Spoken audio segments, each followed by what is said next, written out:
Bago natin simulan ang kwentong ito, shoutout ko muna yung mga bago kong warrior members na sina Angelica Maman, Paulo Abestado, MB, Mamang Mayak, Oliver Lopez, at sa dalawang nag-renew ng badge na sina BB Ken Gamer Luna at si Edison Gatdula. Maraming salamat po sa inyo. Simulan na natin to. Ang kwentong ito ay hango sa totoong buhay. Karanasan ito ng isa sa mga warrior member ko na si Kaka. Taong 2011 sa isang BPO company at sa kanyang apartment.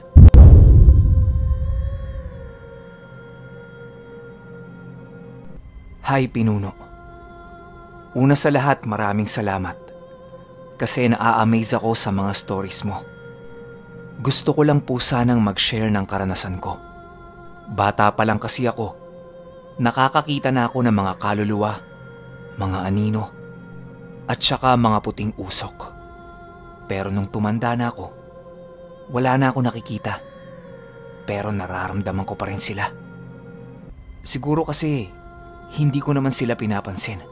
Kaya kusa na lang yun na wala. Pero may mga karanasan talaga akong nakakatakot na hindi ko maipaliwanag. Matapos mangyari yon, parang doon ako nakaranas ng kakaiba. May nakapagsabi pa na parang magnet ako sa kanila. Ang kaibahan lang, hindi ko sila nakikita. Heto po ang una kong kwento. Taong 2011 nagtatrabaho ko sa isang BPO company. Malaki yung production floor kasi iba-ibang department ang nandoon. Pagpasok ng pintuan, puro station sa right side. Tapos doon naman sa pinakadulong parte, left side, meron kaming sleeping quarters. Naproom pang lalaki, tapos naproom ng pang babae. Ang pasok ko ng mga oras na yon, 12 a.m. to 9 p.m. Since malayo ang bahay namin, ang last trip papuntang office mula sa amin ay 6 p.m. Nakakarating ako ng office ng mga past 7 p.m. na. Nung araw na yon, medyo antok pa ako nung nakarating ako sa office. Kaya diretso kaagad ako sa naproom. Puro double decks lang ang laman ng sleeping quarters namin. Ako, nakahiga ako sa may lower deck. Since maaga pa at dalawa pa lang kaming nandoon, marami pang pwestong pwedeng makuha. Halos lahat naman ata ng BPO companies may mga creepy stories.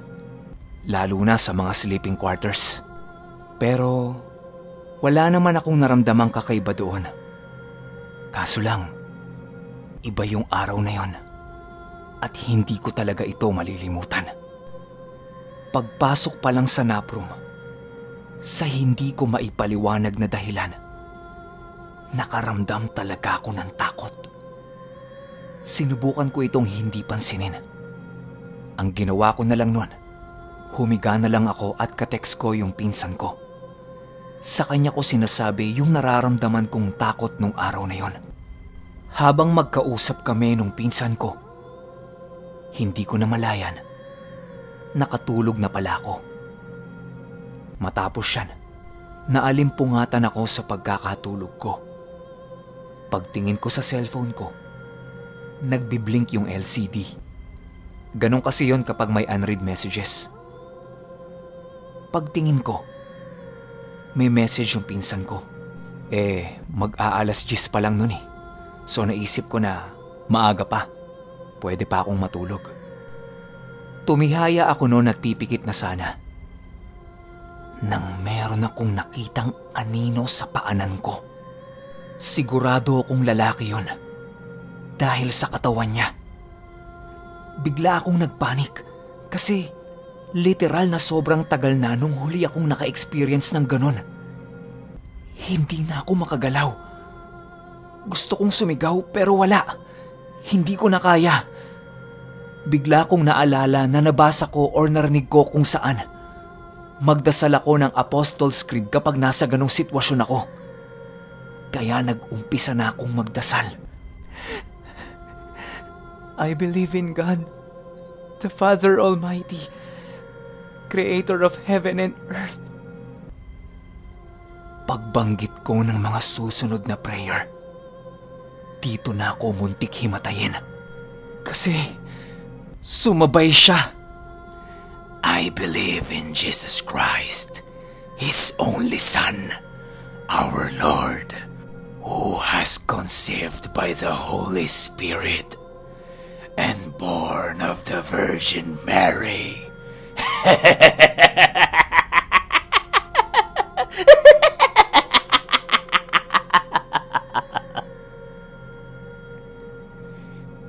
Yung boses niya, nakakatakot. Parang pumapasok siya sa bawat ugat ng katawan ko. Gusto ko nang maiyak. Gusto ko nang himatayin. Pero pinagpatuloy ko pa din ang prayer na ginagawa ko. Pero habang sumasabay siya sa pagdarasal ko, nararamdaman ko na unti-unti na akong lumulubog sa kinahihigaan ko. Nung matapos ko na ang prayer, saktong pagbigkas ko ng amin, naramdaman ko yung lamig ng sahig sa likod ko. Gusto kong tumayo. Pinilit kong tumayo. Nakikita ko pa din yung anino sa gilid ng mata ko. Nung nakatayo na ako, dali-dali akong lumabas. Paglabas ko, nasa floor na ako. Meron nang nagtitake ng phone calls. Oo, Pinuno. Nasa production floor na ako. Ang buong akala ko nananaginip lang ako. Pero hindi. Pumunta ako sa bay namin. Tawid lang yon sa nap room. Mabuti na lang at nandoon ang iba kong teammates. Pumunta ako kaagad kay M. Ang sabi ni M, "Oh, kanina ka pa? Bakit ang putla mo?" Ang sabi ko, "M..." Habang mangiyak-ngiyak ako at hindi makasigaw dahil sa mga agents na nagko-calls. "Oh, napano ka ba?" Hindi ako makapagsalita ng maayos dahil sa takot na nararamdaman ko. Takot dahil naririnig ko pa ang boses kanina. Para bang tumatak yun sa isipan ko. Ang tanging nagawa ko na lang ay ituro yung sleeping quarters. Ang sabi ni M, "Natulog ka? Teka, hindi kita maintindihan." Nung nakakuha na ako ng lakas ng loob para makapagsalita, ang sabi ko, may nakita ako. Pero yung mukha ni M, walang bakas ng pagkagulat. Para bang normal lang sa kanya. Bago ako magkwento kay M, ang sabi ko, tulungan na muna akong bumalik sa naproom kasi kukunin ko yung mga gamit ko doon. Matapos yun, kinuwento ko lahat kay M ang nangyari. Ang buong akala ko, panaginip lang yon. Pero hindi pala. Magmula noon, hindi na ako natulog pa sa naproom kahit kailan. Doon na lang ako sa may pantry natutulog. Kaso, after nung encounter ko dun sa malaking tao, kahit pa sa pantry ako umiidlip, nakakaramdam pa rin ako ng kakaiba. Umabot pa ako sa punto na kapag yun naaalimpungatan ako, nakakaramdam ako na parang merong sumasakal sa akin. Hanggang sa naikwento ko ito sa nanay ko. May nakapagsabi kay mama na magdala ako ng dahon ng lubigan. Hindi ako sigurado kung yun din ang tawag sa ibang probinsya. Sinubukan ko ulit matulog noon sa naproom. Nung mga naunang linggo, wala naman akong naramdamang kakaiba. Kasi nasa bulsa ko yung lubigan eh. Ang sabi-sabi kasi, ayaw na mga espiritu ng amoy nung lubigan.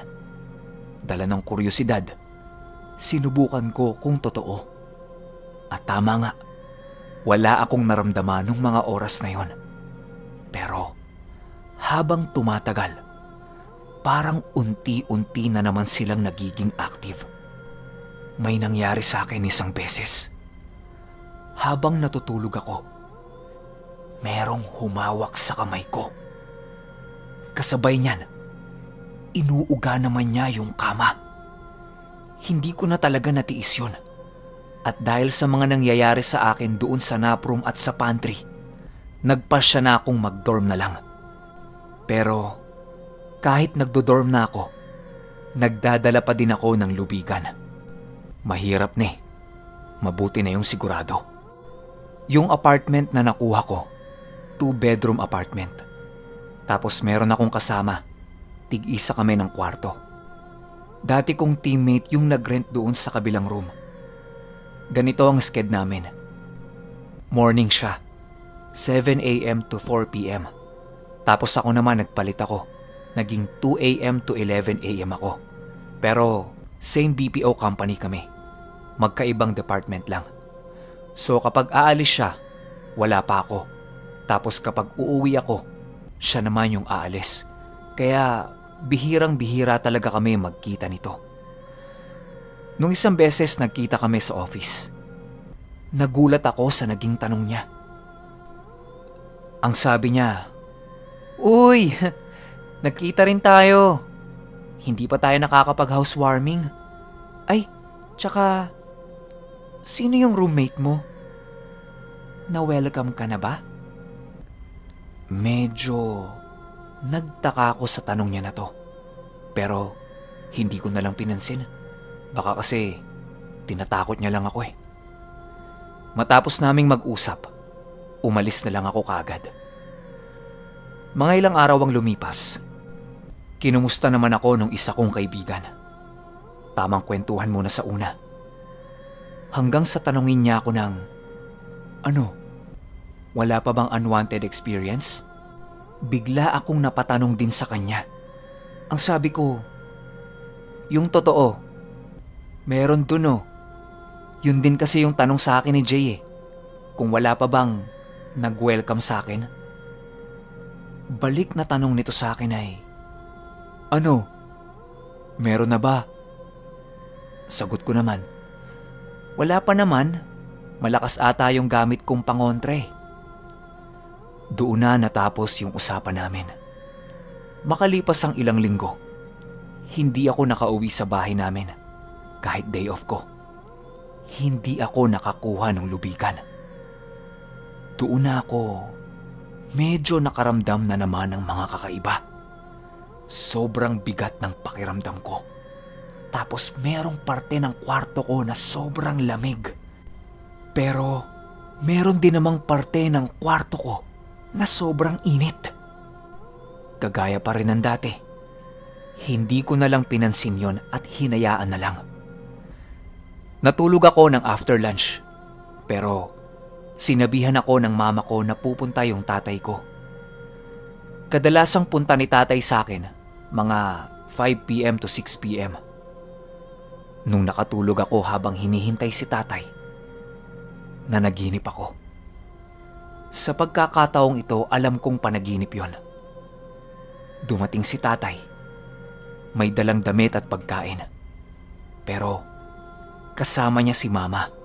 Tsaka iba yung feeling ko nun. Kaya alam kong panaginip. Saktong kinuha ko lang yung dala ni tatay at bumalik na ako sa kwarto. Pagdating ko sa kwarto, may nakita kong 2 anino. Oo, hindi isa kundi 2. Hindi ko inintindi yun pero nung hihiga na ako dahil sa antok pa ako, bigla na lang lumapit yung isa tapos sinakal ako. Sobrang sakit na hindi na ako makahinga. Nagising ako nang biglang naramdaman ko na may kumagat naman sa daliri ko. Paggising ko, sobrang sakit ng lalamunan ko. Tapos yung hinliliit ko sa kaliwang kamay, namamaga. Pula siya na parang merong marka ng kagat. Hindi na ako natulog matapos yun. Hinintay ko na lang si tatay na dumating at nagpahatid ako sa office. Pagdating ko sa office, nakwento ko sa dati kong supervisor yung mga nangyari. Ang sabi niya, baka merong dalawang entity sa kwarto ko. Yung isa ay gusto kong saktan, tapos yung isa naman gusto kong iligtas. Tinanong ko siya kung ano ba yung pwede kong gawin. Kasi natatakot talaga ako eh. Noong mga panahong ito, Pinuno, aminado ako, hindi pa ganong katatag ang paniniwala ko sa kanya. As in. Ang sabi ng bisor ko, sabihin ko na wag akong sasaktan at kapag may nangyari sa akin, kargo nila ako. Pwede kaming mag-share space. Kasi nauna nga naman silang tumira doon. Dapat kausapin ko sila ng maayos at magpaalam ako. Kaya ang ginawa ko, kumuha talaga ako ng lakas ng loob. Nagdasal ako at kinausap ko sila. Ang sabi ko, alam ko nauna ka or kayo sa akin dito at ginagalang ko yun.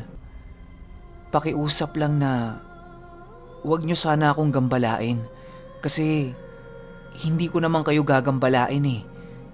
Kita niyo naman, 'di ba? Kain, nood at tulog lang ako dito. Habang sinasabi ko 'yan, yung kilabot ng katawan ko hindi ko na maipaliwanag. Para bang merong nakayakap sa akin na kung ano. Pero pagkatapos nun, sobrang gaan naman nung pakiramdam ko. Matapos ang lahat-lahat ng yan, wala na akong naramdaman pa na kakaiba.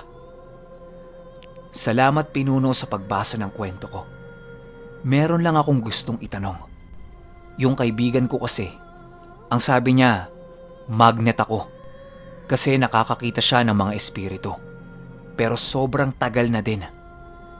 Pero mula nung makasama niya ako, parang na-activate na naman yung third eye niya. At saka, mas malala na yung mga nakikita niya ngayon. Posible ba yon, Pinuno? At yung dasal na lati na binigay niya sa akin, banggitin ko yon ng 3 beses kapag nakakaramdam ako ng kakaiba or lumalabas ako ng bahay. Meron ka bang ideya sa mga salitang ito? Hindi ko nababanggitin yun na. At last, Pinuno, gusto kong malaman if totoo ba or nagkataon lang na nawala yung entity na nasa paligid ko mula nung nagbulsa ko ng lubigan.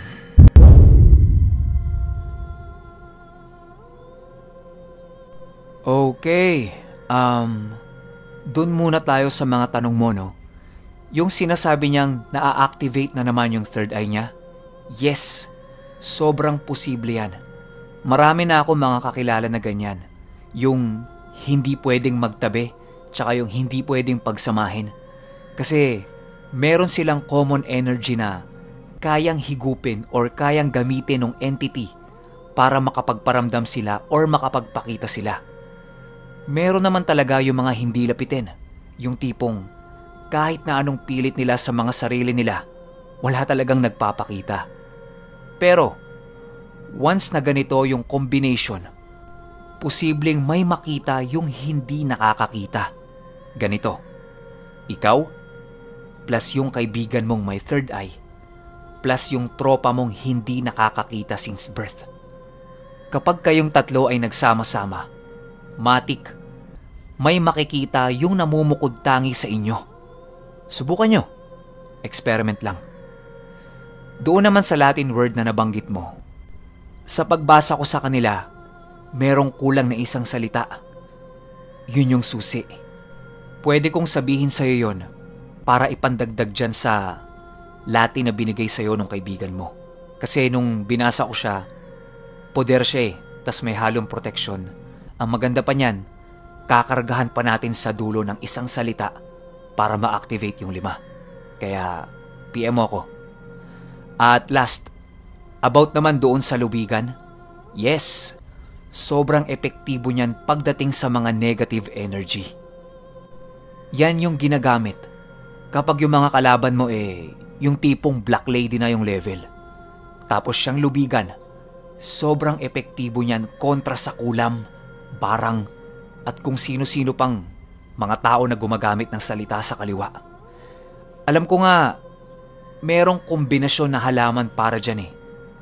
Kung hindi ako nagkakamali, dahon ng atis. Ilalaga mo yan sila ng sabay, tapos iinumin mo. Or kung hindi mo gusto yung lasa, ilaga mo yung lubigan tsaka dahon ng atis, tapos ipangligo mo. Lahat ng nasa kaliwa, panigurado magtatakbuhan. Unang-una, napakabaho ng amoy niyan para sa kanila. Pangalawa, pang-cleansing din yan. Mas maganda pa dyan, haluan mo ng asin yung tubig. Ewan ko lang kung may makadikit pa sa'yo niyan. Ito naman opinyon ko lang. Sorry kung masyadong mahaba. Kailangan nating sagutin yung mga tanong eh. Kung may opinyon kayo sa kwento ni Kaka, i-comment nyo lang sa baba para mabasa namin. Yun lang. Hanggang sa susunod na kwento. Salamat.